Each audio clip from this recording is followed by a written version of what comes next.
नंद उत्सव तो गोटे आनंदर दिन ये दिन महाप्रभु मंदिर भितर नंद उत्सव नीति समस्त नीति पालन कर प्रायतः ठाकुर मंदिर भितर सकाल बेला मंगला आरती तड़पनाकी अवकाश अवकाश सरला भेष भेष सरला ठाकुर गोपाल बल्लभ नीति है सकाल धूप सरी तापर पानी पका भोग गोटे हुए स्वतंत्र आज केवल आज हुए भोग मंडप नई पानी पका भोग कह जाए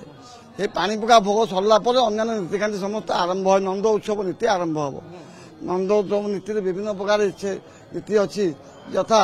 नंद एक भीतर आसती गाई आसे गाई धुआ हुए एमती विभिन्न प्रकार भेष विभिन्न प्रकार नीतिकांति गाई जो आसीबो केउ स्थान रु आसीबो एवं किभली भाबे आसिकरी पहुंचीबो एवं केउटी पहुंचीबो गाई तो मंदिर गौशाला रु आसे आगे गाई डाला नंद राजा गाई क्षीर दुईक भगवान को पियाबे कृष्ण को से सकाशे गाईटा आसे गाईटा गौशाला आसे सिंह द्वार पटे मंदिर भीतर नंदन को खबर मध्य दिया जीव नंद थिबे स्नान मंडप उपरे भीतरच महापात्र एवं दोली रे झुलुथिबे